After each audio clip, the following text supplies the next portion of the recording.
చూద్దాం. TGPSC group 1 పరీక్షల వివాదంపై ర్యాంకర్ల తల్లిదండ్రులు ఆవేదన వ్యక్తం చేస్తున్నారు. పస్తులుండి అప్పులు చేసి పిల్లలను చదివించామంటూ వాపోయారు. ఈ విషయం మీద సోమాజిగూడ ప్రెస్ క్లబ్ వద్ద వారి తల్లిదండ్రులు మాట్లాడుతున్నారు. లైవ్ చూద్దాం.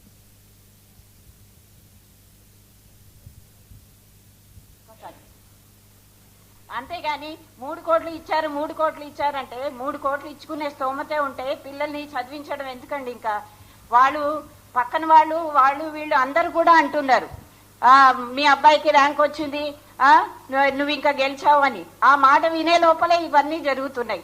కాబట్టి ఎవరు కూడా ఈ పిల్లల జీవితాన్ని రాజకీయం చేయొద్దండి. వాళ్ళు రేయింబగళ్ళు అసలు అన్నీ మర్చిపోయారండి. అసలు నిద్ర లేదు, అన్నం లేదు, ఏం లేదు, దీని మీదనే తిరుగుతూ ఉన్నారు.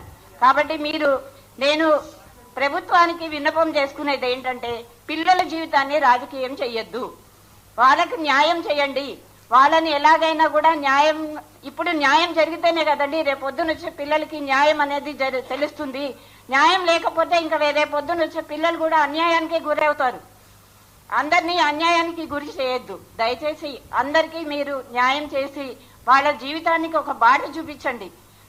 తల్లిదండ్రులకి ఆశను అనేది కల్పించండి. ఎంతమంది తల్లిదండ్రులు ఎంత బాధపడుతున్నారు వాళ్ళలేదు.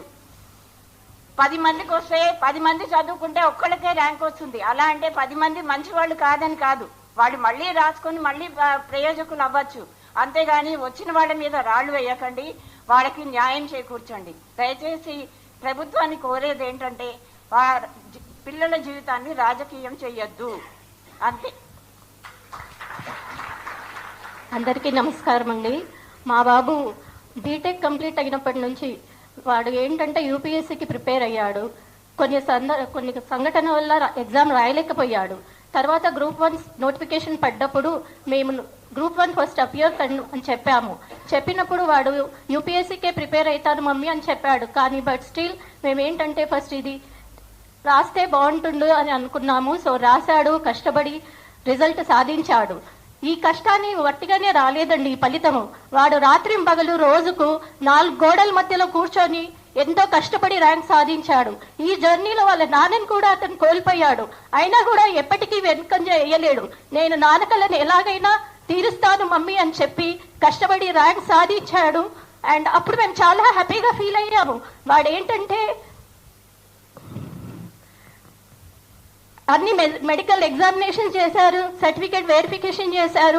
ఆ మేడం అన్నట్టు నోటికొచ్చిన ముద్దని తన్నేసినట్టు చేశారు. ఇది ఎంతవరకు న్యాయం? దీనికి కారకులు ఎవరిని ప్రశ్నించాలి మేము అసలు?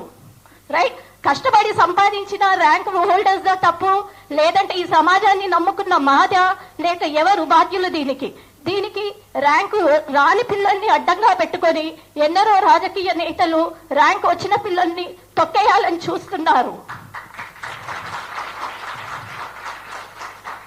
ఒక అన్ఫార్చునేట్ థింగ్ ఏంటంటే, ఒక వెల్ ఎడ్యుకేటెడ్ పొలిటీషియన్ కూడా ఒక ఇలిటరేట్ లాగా బిహేవ్ చేయడం చాలా బాధాకరంగా ఉంది.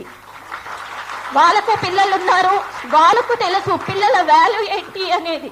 ఒక్కసారి గమనించండి. ఇలా చేస్తే సమాజం మీద నమ్మకం పోతుంది. ఎంతమంది అందరూ ర్యాంక్ హోల్డర్సే, అందరూ కష్టపడ్డారు కాదనట్లేదు. కానీ అక్కడ ఉన్నాయి కేవలం 563 పోస్టులు మాత్రమే. ఓన్లీ 563 మెంబర్స్ కి మాత్రమే ఇవ్వగలుగుతారు. అది మనం గమనించాలి. అండ్ వన్ మోర్ థింగ్ ఏంటంటే, ఇది మా కుటుంబ సమస్య కాదండి, ఇది మన అందరి సమస్య. ఒకసారి ఆలోచించండి. ఇలాగే మనం ప్రయత్నిస్తే ఏమవుతుంది? వాడు ఎప్పుడు కూడా ఏంటంటే ఏ లగ్జరీ లైఫ్ కోరుకోలేడు, ఏది కూడా కోరుకోలేడు. జస్ట్ ఏంటంటే బుక్స్ మధ్యలోనే ఉన్నాడు. ఎన్నో త్యాగాలు చేశాడు. అన్ని చేసినా కూడా ఈ రోజు ఒక నిర్దోషిలాగా, ఏదో తప్పు చేసిన వాళ్ళలాగా నిలబడడం ఎంత మట్టుకు కరెక్ట్? దీనికి ఎవరు జవాబు చేస్తారు? రైట్, 3 కోట్లు అంటున్నారు, చీటింగ్ అంటున్నారు. దాన్ని ప్రూవ్ చేయండి ఫస్ట్.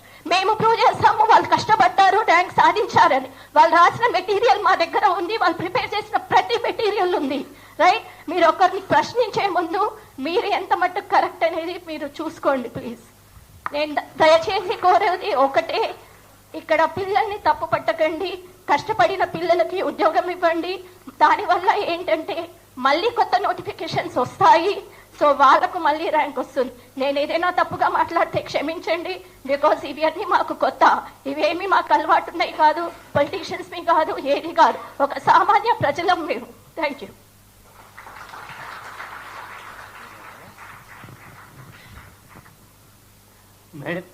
మీడియా మిత్రులు నమస్తే, పేరెంట్స్ అందరికీ నమస్తే. ఒక విషయం ఏంటంటే కష్టపడి పిల్లలు రాసిన కాబట్టి న్యాయస్థానం న్యాయం జరుగుతుందని నా ఆశ, అంతే. మాట్లాడు.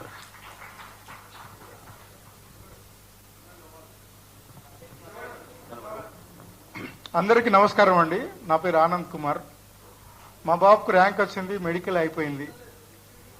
తెలంగాణ వచ్చిన తర్వాత ఎంతో కష్టపడి యూపీఎస్సీ 2 సార్లు మెయిన్స్ రాశాడు. ఈసారి తెలంగాణ నోటిఫికేషన్ వచ్చింది కదా, దీంట్లో చాలా కష్టపడదామని